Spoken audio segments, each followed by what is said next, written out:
10 bands, 100% of the blame on one person. That's what this list is actually about.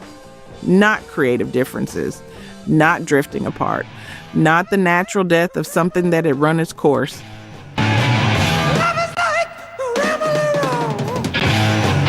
We're talking about bands that had everything, the sound, the moment, the audience, and then watched it all get set on fire by one member's choices. One person who took the match and held it to something that could never be fully rebuilt.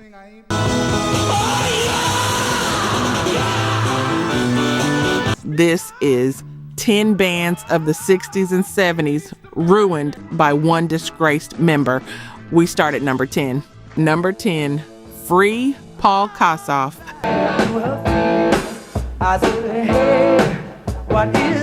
B.B. King once said that Paul Kossoff had the sweetest guitar tone he'd ever heard, and B.B. King said that Paul Kossoff was the only guitarist who ever gave him cold sweats. Let that sit for a second. We're talking about B.B. King, the man who defined electric blues guitar for a generation. And he was talking about a British kid from Hampstead who was 20 years old when Free cut All Right Now in 1970.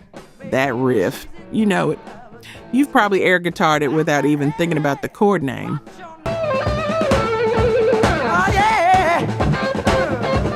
Isle of Wight Festival 1970, 600,000 people in a field, and Free walked out and owned every single one of them.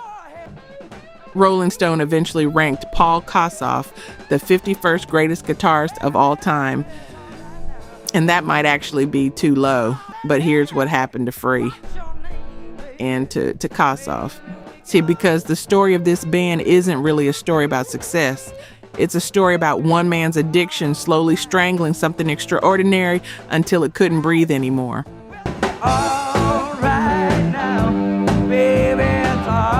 By 1971, the drug use was already bad enough that Free dissolved. Kossoff's addiction to Mandrax, a powerful sedative, had become so consuming that he was completely unreliable. So the band split, and then something remarkable happened. They put it back together. Not for a record deal, not for money. They reformed specifically to try to save Paul Kossoff. Paul Rodgers and the others believed that if they got him back on the stage, back in the work, it might pull him out of it.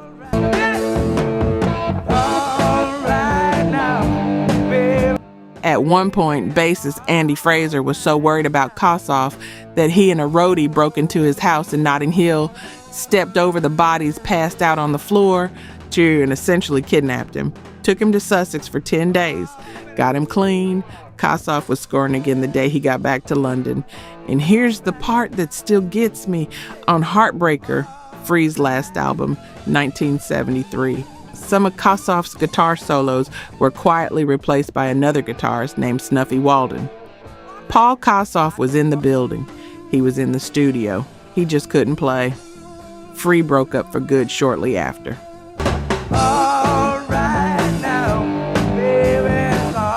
Paul Rodgers and Simon Kirke went on to form Bad Company. Massive, huge. Their debut album went to #1 in the United States. Paul Kossoff formed a new band called Backstreet Crawler and kept recording. He cleaned up sometimes, then didn't, then cleaned up again, then didn't. On March 19th, 1976, on a flight from Los Angeles to New York, a blood clot in Paul Kossoff's leg moved to his lung. He died in the air. He was 25 years old. His epitaph at Golders Green Crematorium reads, "All right now."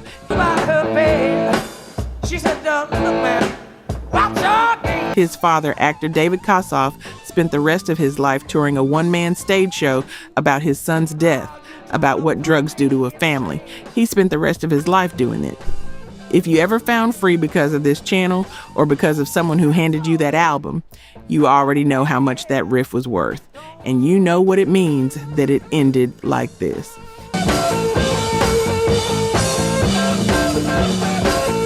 Number 9, the MC5 Wayne Kramer.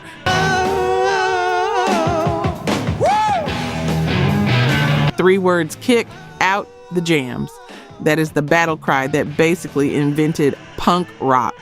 That's the opening salvo from a band of working-class kids from Detroit who plugged in at the Grande Ballroom in October 1968 and recorded what might be the loudest, most incandescent live album ever made. The MC5, Motor City 5, five guys who believed so hard in what they were doing that they were the only band, the only one, who showed up to perform for the anti-war protesters at the 1968 Democratic National Convention in Chicago while the cops were outside beating people in the streets. Every other band canceled, the MC5 played.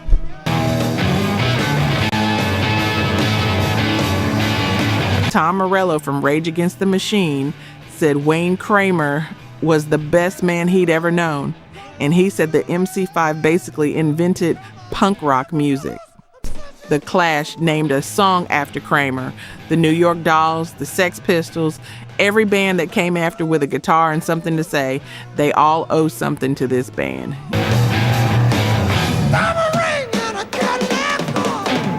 And then 1972 happened. The MC5 broke up. It was bitter. It was acrimonious. Wayne Kramer described it as having his best friends and his dreams and his identity ripped out of him in a single moment. He was 23 years old. What came next? He's talked about this openly, written about it in a memoir. He became, in his words, a small-time Detroit criminal, stealing fencing goods, dealing pills, and eventually cocaine. He told himself he was financing his music career. He told himself studio time cost money. He was lying to himself.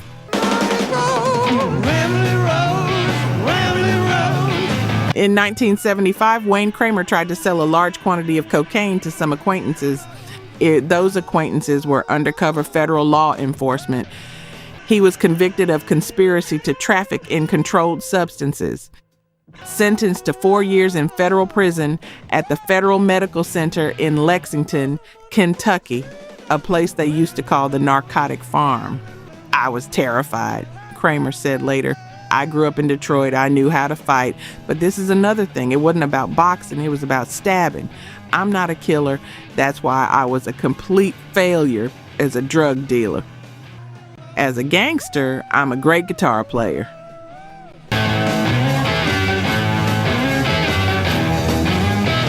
He was released in 1979 with $200 to his name.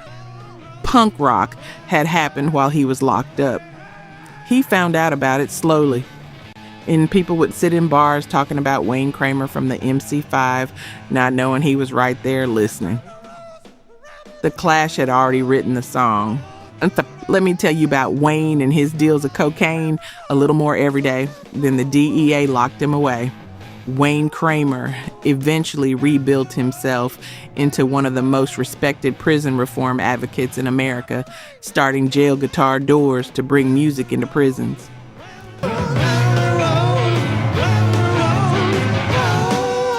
Every surviving member of the MC5 died before him. Rob Tyner in 1991, Fred Sonic Smith in 1994, Michael Davis in 2012. Wayne Kramer died of pancreatic cancer on February 2nd, 2024 at 75, a band that invented punk rock, a conviction that closed the book on any version of their story that might have been.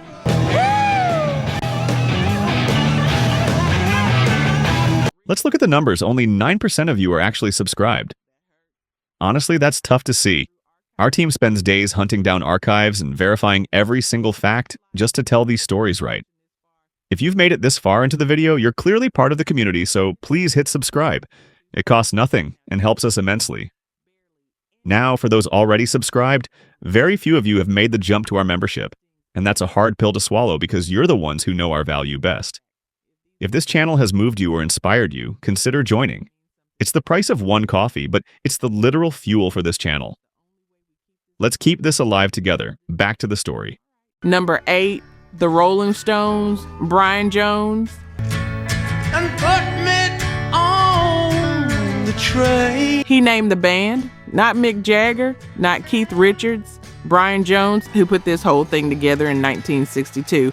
who was on the phone with a venue one day and panicked when they asked what the band was called and looked down and saw the Muddy Waters album on the floor, Best of Muddy Waters, track 1, Rolling Stone Blues, and gave them the answer. Through here again. The Rolling Stones started as Brian Jones's band. He was the leader. He was the musical director. Bo Diddley said Brian Jones was the one pulling the group ahead, the one who handled everything, and for a while that was true. But Mick Jagger and Keith Richards became a songwriting team, and the power shifted. And somewhere in the middle of all of that, the fame, the girlfriends, the pills, the pressure, Brian Jones started to come apart. Our love was like the water. His first drug arrest was in 1967. Police raided his flat and found marijuana, cocaine, methamphetamine. Second arrest, May 1968, cannabis. By then he was on probation. The judge let him off with a fine both times, but the convictions were on his record. And in 1969, when the Rolling Stones wanted to tour the United States for the first time in 3 years, the management was informed that Brian Jones could not get a work visa. Through here again. His drug record was the wall, so the band made a decision. On June 8, 1969, Mick Taylor, his replacement, was quietly recruited and confirmed. The very next day, Jagger and Richards drove down to Brian's home and told him he was out, but they let him frame it his own way. They let him put out a statement. On June 9th, Jones told the world he was leaving due to musical differences. He said he wanted to play his own kind of music. He'd been fired the day before and didn't tell anyone. You leaving me, you pay. 24 days later, on July 3rd, 1969, Brian Jones was found at the bottom of his swimming pool at Cotchford Farm in East Sussex, A.A. Milne's old house, the house where Winnie the Pooh was written. He was 27 years old. The coroner recorded death by misadventure. Before 2 days after Jones died, the Rolling Stones performed a free concert in Hyde Park in London, which had been scheduled weeks earlier as the occasion to introduce Mick Taylor. They dedicated it to Brian. They released White Butterflies in his memory. Then they played. Of his former bandmates, only Bill Wyman and Charlie Watts attended his funeral. Mick Jagger and Keith Richards said they couldn't make it. That part doesn't get easier the more you know about it. Number 7, Fleetwood Mac original lineup. Peter Green.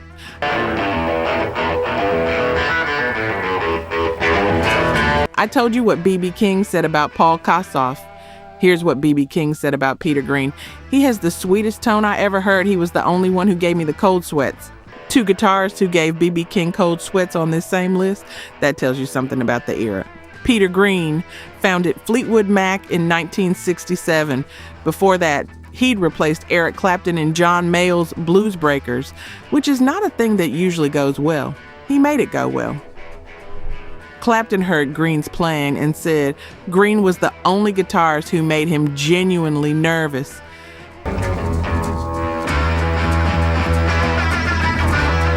Green wrote Albatross, #1 in the UK. He wrote Black Magic Woman, which most people know from Santana's cover, but sounds like a different song entirely in Green's hands. Oh well. Man of the World, the Green Manalishi. And in 1969, by some accounts, Fleetwood Mac outsold the Beatles and the Rolling Stones combined in the United Kingdom. That's the context, the band that this man built.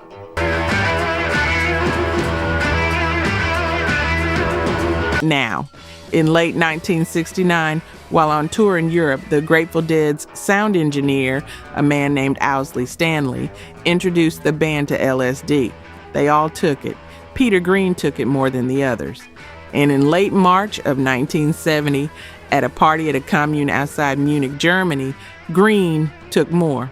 Mick Fleetwood, years later in a BBC documentary, put it simply, Peter took some more drugs and never really came back from that.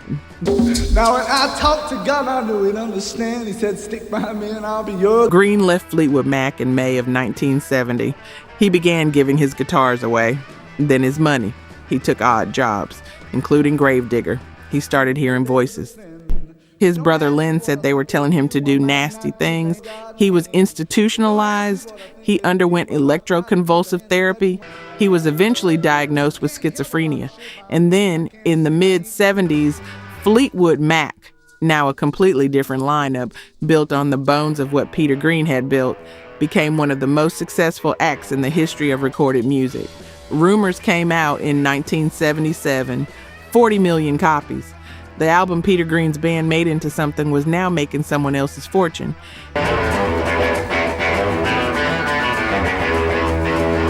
His royalty checks kept coming in. And here's where the story goes somewhere you won't expect. On January 26, 1977, Peter Green armed himself with a shotgun he'd smuggled back from a trip to Canada, drove to the office of his accountant, David Simmons, and threatened to shoot him. Not because the money was being stolen, not because of fraud, because Green wanted the royalty checks to stop.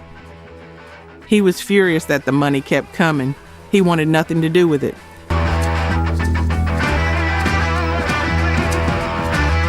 He was arrested, put in jail. He said later, "I was quite happy in prison, so I thought I'd be all right.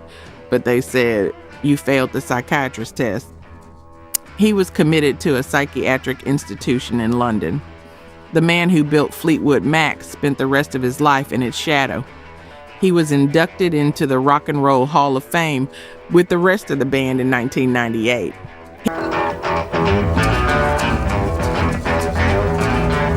He died on July 25th, 2020. He was 73. And I'll let you sit with it.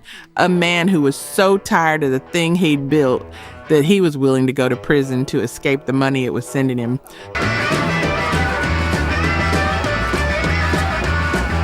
Number 6, The Doors, Jim Morrison.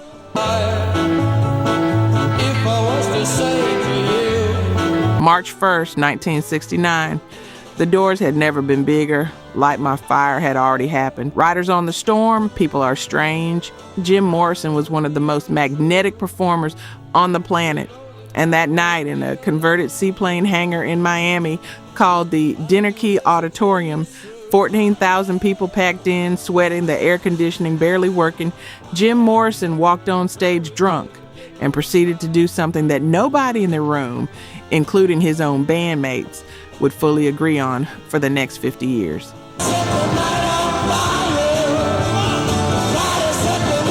Whether he actually exposed himself that night is genuinely disputed.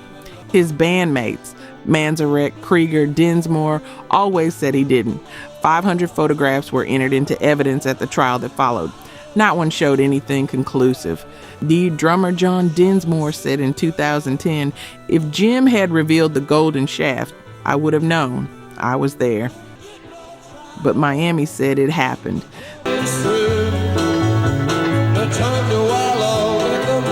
The charges were serious. Lewd and lascivious behavior, a felony, plus indecent exposure, open profanity, public drunkenness. Morrison thought it was a joke when he first heard about the warrants. He was in Jamaica on holiday. He came back, turned himself in, and found out it was not a joke. Miami was supposed to be the first stop of a 20-city tour. Within days of the arrest, every single venue canceled.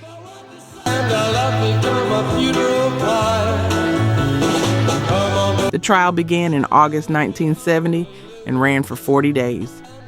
Morrison was convicted on September 20th, 1970 of 2 misdemeanors, open profanity and indecent exposure, 6 months in prison and a $500 fine.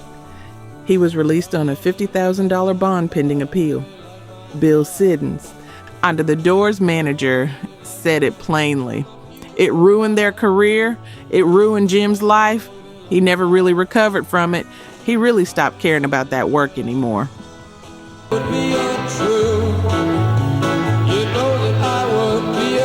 And Ray Manzarek, who watched the whole thing from the stage, said, We had the mandate of heaven, and I think at that moment he lost the mandate of heaven. Jim Morrison moved to Paris in February of 1971. His case was still on appeal. He died on July 3rd, 1971 in a Paris apartment. 27 years old, same date Brian Jones died 2 years earlier. He never served a day in prison. Florida's Clemency Board posthumously pardoned him in December 2010, 40 years too late to matter to anyone it mattered to.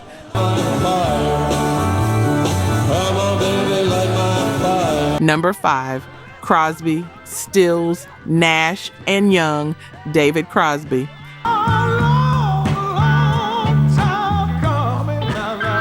In April of 1982, Dallas police raided the backstage dressing room of a nightclub called Cardi's. Inside, they found David Crosby freebasing cocaine. Next to him, a loaded .45 caliber handgun. He'd been carrying the gun since December 8th, 1980, the night John Lennon was shot outside the Dakota in New York. He started carrying it for protection. He kept it on him everywhere he went.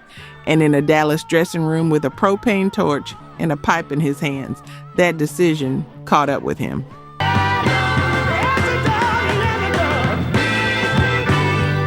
Now, if you know CSNY the way this channel does, you know what we're actually talking about here. We're talking about deja vu. We're talking about 4 men in a room building some of the most intricate harmony vocals in the history of rock music. Our sweet Judy Blue Eyes. Long time gone. Almost cut my hair. Guinevere. The record peaked at number 1 in 1970 and became one of the defining albums of the entire era.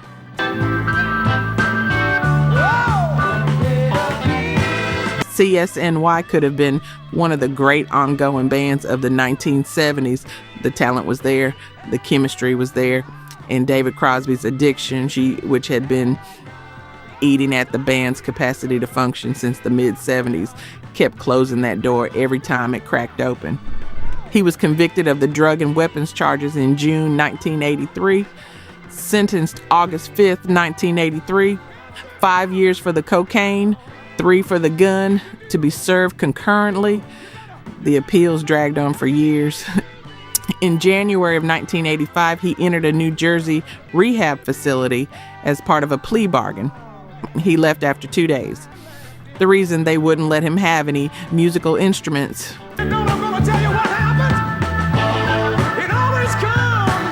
On March 6th, 1986, David Crosby walked into a Texas state prison in Huntsville to begin serving his sentence. From his cell, he wrote songs. He wrote letters to Stephen Stills, Graham Nash, and Neil Young, begging them to get back together. He got sober. He thanked the judge eventually, said it may have saved his life. That's if you dare.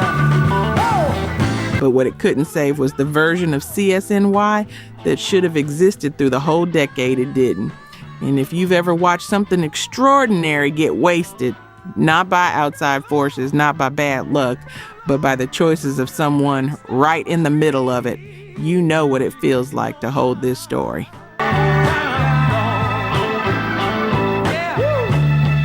Number 4, Sly and the Family Stone, Sly Stone.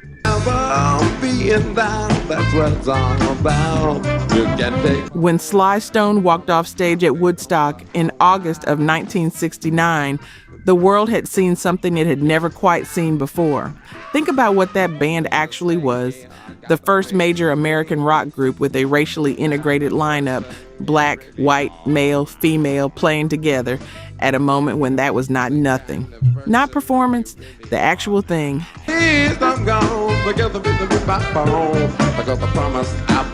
And the music they made, and I just dance to the music, everyday people, I want to take you higher. Thank you, Falatini Be Myself Ogden, is some of the most joyful, most politically charged, most musically advanced music ever recorded. All music put it this way: James Brown may have invented funk, but Sly Stone perfected it. I'm there, you know, want me to stay here, I got the beat. The manager who watched Sly perform at Woodstock later told a biographer he was watching Icarus flying on wax wings and the sun was right there. By 1970, the band had canceled 26 of 80 scheduled concerts. Promoters stopped booking them. At a Grant Park concert in Chicago in July of 1970, a makeup show after 3 previous no-shows, Sly didn't appear. The crowd rioted. 162 people were injured. 3 people were shot. Sly Stone was holed up in a home studio in Bel Air, recording almost entirely alone. The cocaine and PCP had hollowed something out in him. The paranoia had become clinical.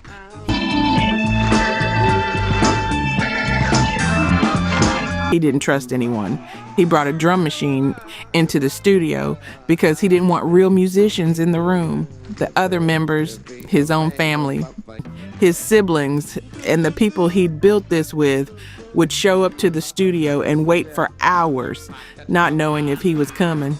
There's a riot going on, came out of that. A masterpiece of darkness and withdrawal, recorded mostly by one man in a room who couldn't function anymore.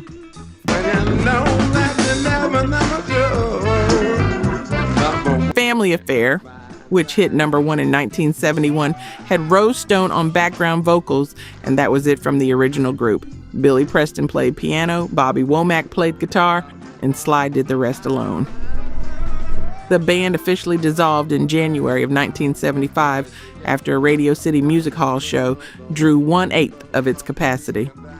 In 1993, Sly and the Family Stone were inducted into the Rock and Roll Hall of Fame. The band went up to accept without him. Then, when they actually handed out the award, Sly appeared just for that moment, just for the thing that was supposed to be his.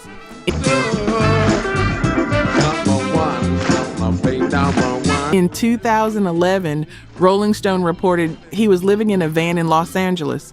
He died June 9th, 2025, at 82. The possibility of possibility. He said it himself. It was leaking out, and he couldn't stop it.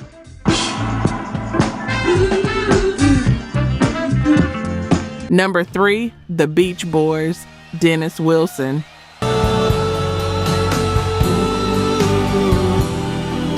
There is a song called Never Learn Not to Love on the Beach Boys' 1969 album 2020. It was credited to Dennis Wilson. It was not written by Dennis Wilson. It was written by Charles Manson. Here's the full story because you deserve to know all of it.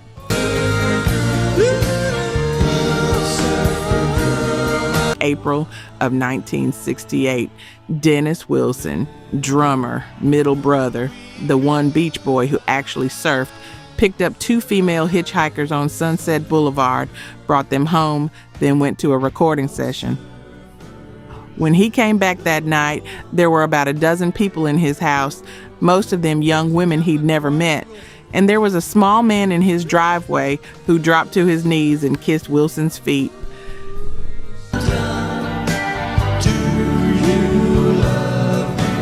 Charles Manson, who had just spent 12 years in prison, moved in, along with however many members of what would become the Manson family. They stayed for months. By the time it was over, Dennis Wilson had been charged approximately $100,000 in damage and expenses, cars destroyed, clothes and jewelry stolen, medical treatment for the gonorrhea the family members had spread through the household, and Dennis Wilson believed Manson was a musical genius. He introduced Manson to his best friend Terry Melcher, son of Doris Day, one of the most powerful record producers in Los Angeles. Melcher auditioned Manson, heard him play, and declined to sign him. Manson never forgave it.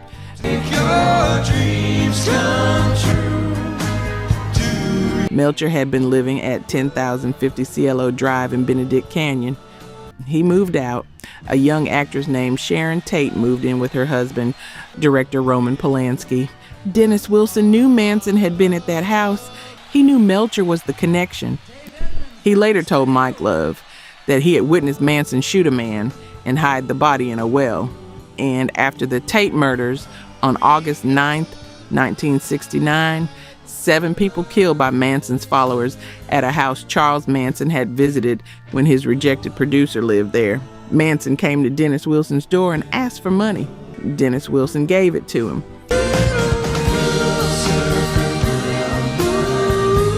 He never testified against Manson. He never publicly talked about it. Mike Love, in a Disney Plus documentary, said he always felt bad about it ever since. And that guilt, along with the alcoholism that consumed Wilson through the 70s, accelerated a self-destruction that ended on December 28, 1983, when Dennis Wilson drowned in the waters off Marina del Rey while intoxicated. He was 39.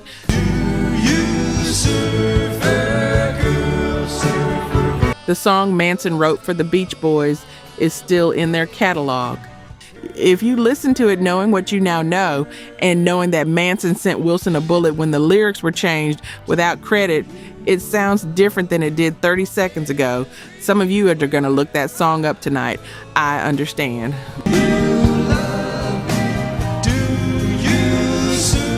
Number 2, The Mamas and the Papas, John Phillips.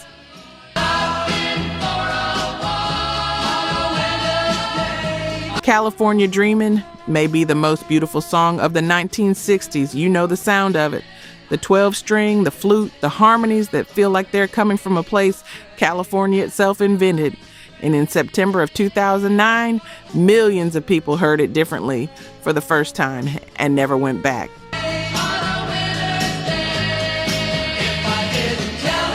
John Phillips built the Mamas and the Papas. He was the primary songwriter. He arranged the harmonies. He co-organized the 1967 Monterey Pop Festival, the event that officially launched the Summer of Love. He wrote San Francisco, Be Sure to Wear Flowers in Your Hair for his old friend Scott McKenzie, which became the Summer of Love's anthem. He later co-wrote Kokomo for the Beach Boys, which went to number 1 in 1989.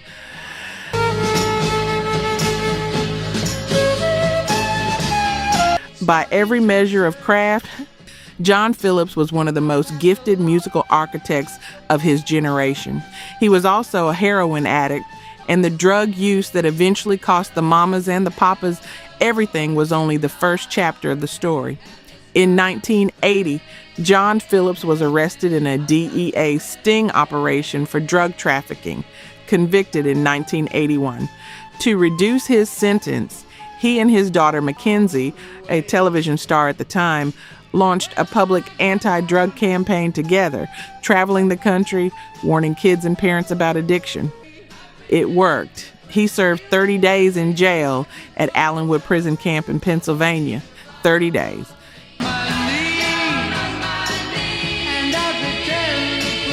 And then in September of 2009, Mackenzie Phillips published a memoir called High on Arrival. And what she described in that book, first on the Oprah Winfrey Show, and then in her own words on the page, was this: that on the night before her wedding in 1979, when she was 19 years old and both she and her father were heavily under the influence of drugs, she woke from a blackout to find her father in bed with her. And that what began that night, she said, continued in some form for roughly 10 years while the two of them toured together. John Phillips died in March of 2001 at 65 of heart failure. The revelations came 8 years after he was gone.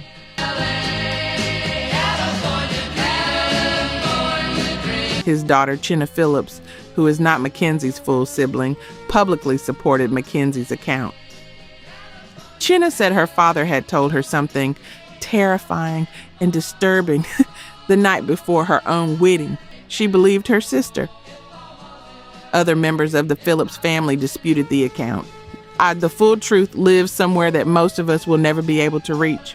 What we know, the drug trafficking conviction is on record. The memoir exists. The Oprah interview exists. Chinna's support exists. And California Dreamin', which spent decades as pure, uncomplicated joy, now carries the weight of everything you just heard. Number 1, Gary Glitter, the Glitter Band.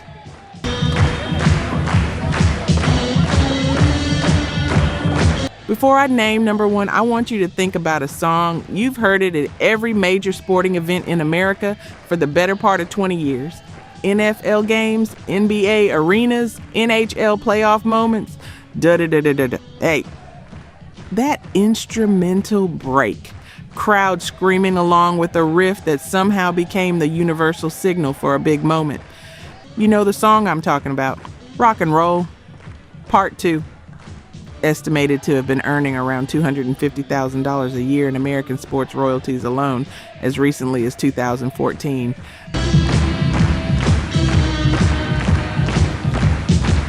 The man who wrote that song is Gary Glitter. And what he is and what he did puts him at number one on this list and puts the people who suffered because of their association with him in a place that deserves to be acknowledged. The Glitter Band were real, and they had their own hits in the mid-70s, their own identity. They weren't just backing musicians. They were a touring act in their own right, and their entire professional legacy became contaminated by one man's crimes.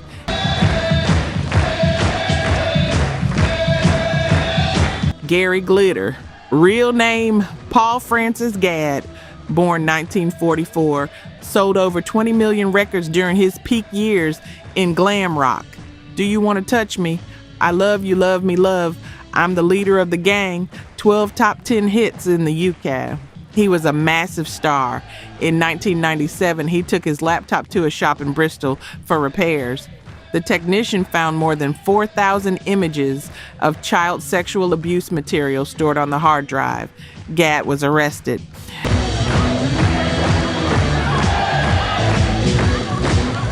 In November 1999, he was convicted and sentenced to 4 months in prison, placed on the sex offenders register. He left the UK upon his release and moved first to Spain, then Cuba, then Cambodia, where he was expelled in 2002 on suspicion of child sexual abuse. He moved to Vietnam, where in March 2006, he was convicted of committing obscene acts against 2 girls. They were 10 and 11 years old at the time of the offenses. He was sentenced to 3 years, served the majority of it, and was deported back to the United Kingdom in 2008, where he was placed on the sex offenders register for life.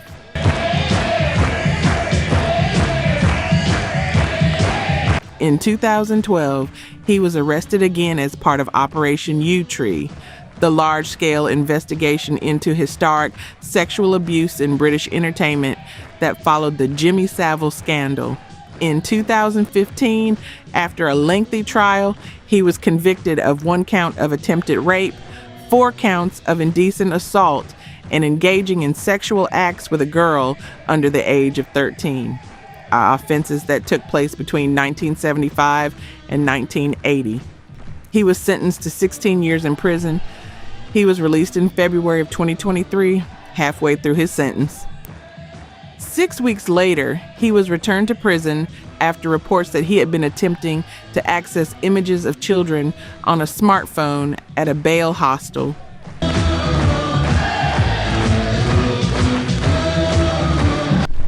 As of April 2025, Gary Glitter was declared bankrupt, unable to pay a damages order of £508,000 to one of his victims, a woman he had abused when she was 12 years old. Rock and Roll Part 2 has disappeared from arenas worldwide. Sports leagues pulled it, radio stations stopped playing it. The whole infrastructure around that song simply stopped functioning.